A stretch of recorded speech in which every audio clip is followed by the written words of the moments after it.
ओम गुरुवे नमः। प्यारे हरि भक्तों, अभी तक मैंने आपको ज्योतिष में काफ़ी विषय में जो है ध्यान आकर्षित करवाया है। अब जो हम विषय ले रहे हैं वो ले रहे हैं हम मूल त्रिकोण क्या होते हैं। कुंडली में मूल त्रिकोण भी होते हैं। देखो, ये मैंने आपको पहले भी इस बात को कहा था कि ज्योतिष कोई आसान विषय नहीं है। आप डॉक्टरी या इंजीनियरिंग करते हैं, उससे भी बड़ा ज्ञान ज्योतिष का ज्ञान है। जो जानकार है उसके लिए मैं बात कर रहा हूँ, बाकी तो और उसके विषय में मैं कुछ नहीं रहेगा। लेकिन ये एक बहुत बड़ा ज्ञान है।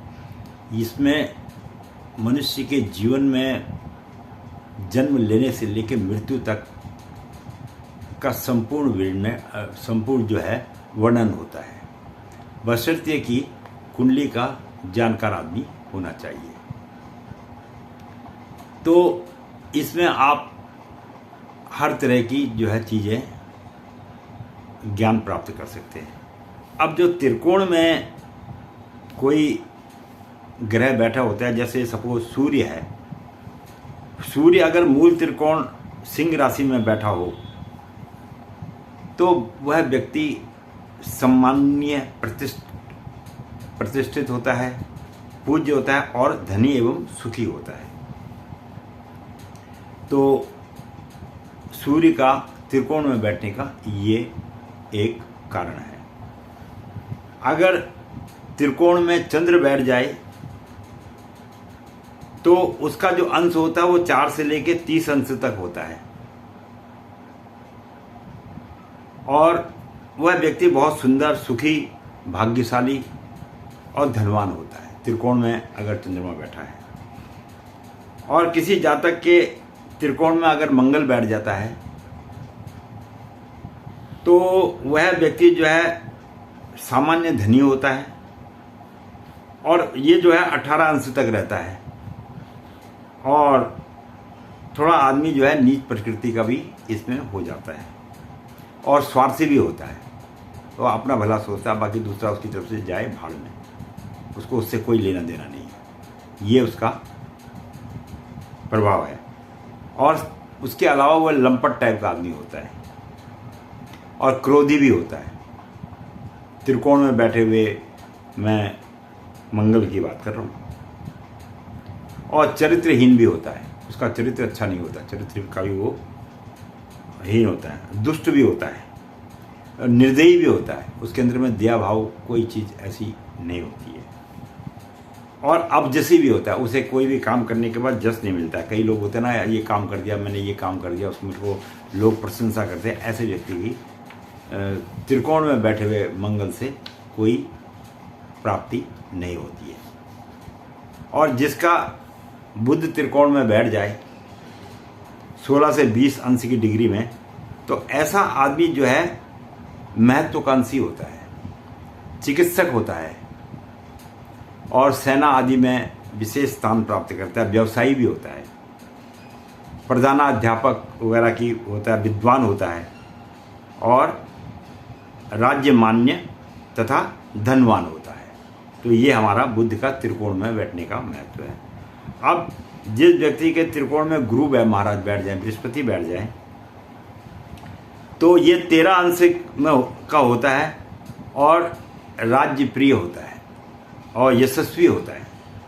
गुरु के त्रिकोण में बैठने, सम्माननीय भी होता है, उसको बहुत सम्मान आदर मिलता है और भोगी भी होता है और तपस्वी भी होता है। जैसे बड़े बड़े ऋषि मुनि थे, इन्होंने जो है शादियाँ भी करी और तप भी किया और सुखी जीवन व्यतीत करता है।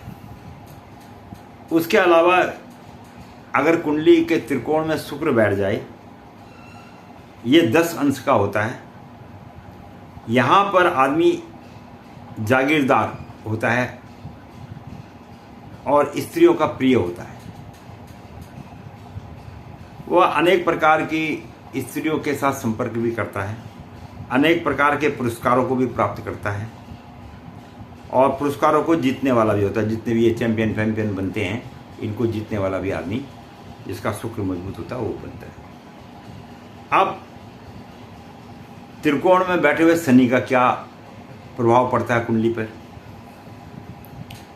तो जिसके त्रिकोण में शनि कुंडली में बैठा होता है, ऐसे जातक का जो अंश होता है 20 डिग्री तक का अंश होता है, और वह व्यक्ति शूरवीर, साहसी, सेनापति, वैज्ञानिक त्रिकोण में बैठे हुए क्या है। आदमी को कहते हैं भाई ये आदमी क्या बनेगा, तो त्रिकोण से आप पता कर सकते हैं ये आदमी क्या बनेगा। तो वैज्ञानिक भी बनता है और अस्त्र शस्त्रों का निर्माता भी बनता है, जैसे नए नए अस्त्रों का वो खोज भी करता है।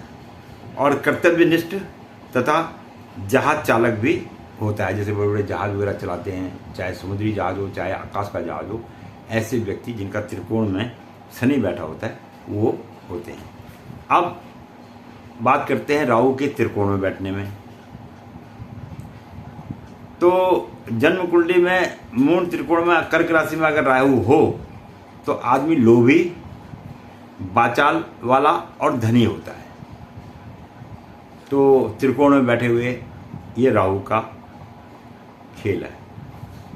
तो इस प्रकार से, और यही भाव जो है हमको केतु का भी समझना चाहिए। केतु का इसमें एक चीज़ और है, इन भावों के अलावा केतु अगर त्रिकोण में बैठा होता है तो वह जो है मोक्ष की प्राप्ति भी करता है। इसके साथ ही मैं पंडित गिरीश तिवारी अपनी वाणी को यहीं पर विश्राम दूंगा। आशा करता हूँ एक नया अध्याय आज आपने सीखा। मैंने कहा ना कि अगर आप मेरी वीडियो को लगातार देखते रहें